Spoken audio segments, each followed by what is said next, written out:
Yo, what's up mga guys, me again for today's video ay manghuli tayo ng palaka kasama yung tropa. Kasi matagal-tagal na rin tayo hindi nakatikim ng ginataang palaka. Kuha lang pala namin na palaka ay palakang bukid. Alangan naman palakang dagat. Tara, let's go, samahan nyo kami. Masa manuga ta, ang bukan buwas lang. Kabay na niya. Buwas aga. Uy, ako. Tulos ako. Grabe yung sako. Ilampos. Bugungan na? Wala ka bagungan. Ilampos. Yung ay?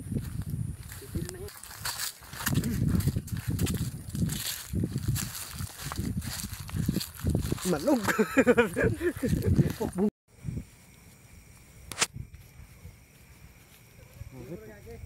Dako pa ka guys. Dako pa ka. Dako pa oy.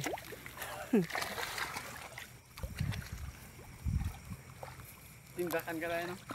Nga wala ka sa kwarta, pisan-pisan man sa'yo. Uy, ikaw naman niya, tamaran.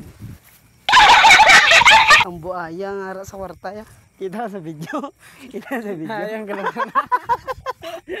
Kita mo na to? Ang sa video na to? Ito wala itong mga damo pa ka? Ang damo pa ka lagi nilumpat.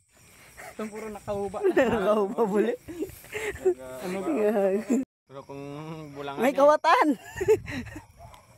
Pero kung panran bulangan bahala kang ngalutak siguro.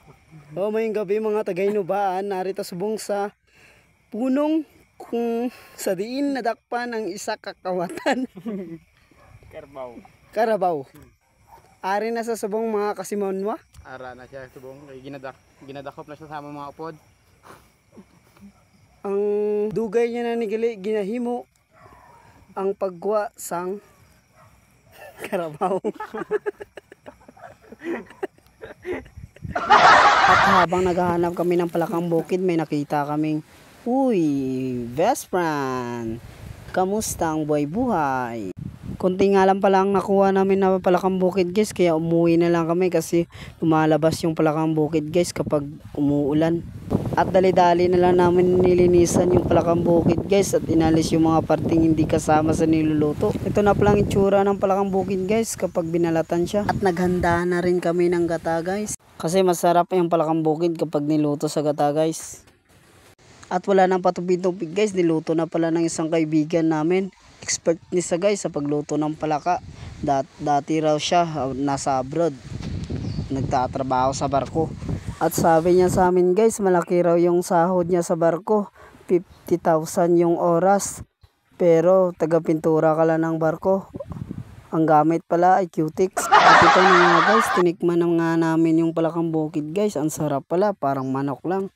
At pagkatapos namin kumain guys, nagtimpla kami agad ng kape kasi may panonoorin kaming Viva Max. Ay, Netflix pala.